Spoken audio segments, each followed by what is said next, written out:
Celui qui prie ne laisse jamais le monde derrière lui.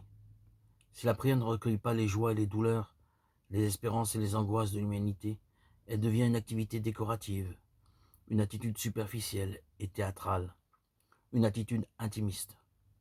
Nous avons tous besoin d'intériorité, nous retirer dans un espace et un temps consacré à notre relation avec Dieu. Mais il ne s'agit pas de fuir la réalité. Dans la prière, Dieu nous prend, nous bénit, puis nous brise et nous donne pour la fin de tous.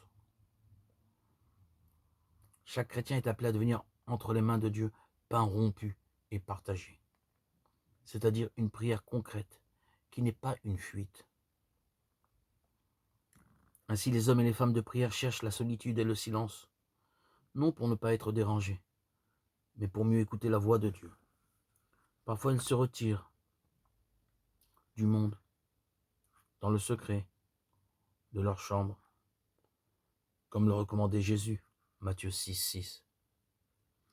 Mais où qu'ils soient, ils gardent la porte de leur cœur grande ouverte. Une porte ouverte pour ceux qui prient, sans savoir qu'ils prient. Pour ceux qui ne prient pas du tout, mais qui portent en eux un cri étouffé, une invocation cachée. Pour ceux qui sont trompés et qui ont perdu leur chemin. Tout le monde peut frapper à la porte d'une personne qui prie et trouver en elle un cœur plein de compassion, qui prie sans exclure personne. La prière est notre cœur et notre voix, et elle devient le cœur et la voix de nombreuses personnes qui ne savent pas prier, ou qui ne prient pas, qui ne veulent pas prier, ou qui n'en ont pas la possibilité. Nous sommes le cœur et la voix de ces personnes qui s'élèvent vers Jésus, qui s'élèvent vers le Père comme intercesseurs.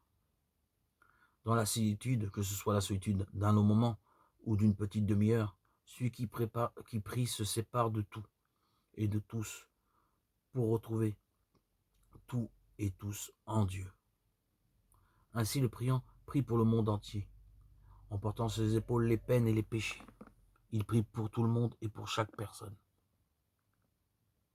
C'est comme s'il était une antenne de Dieu dans ce monde. Dans chaque pauvre qui frappe à la porte, dans chaque personne qui a perdu le sens des choses, celui qui prie voit le visage du Christ.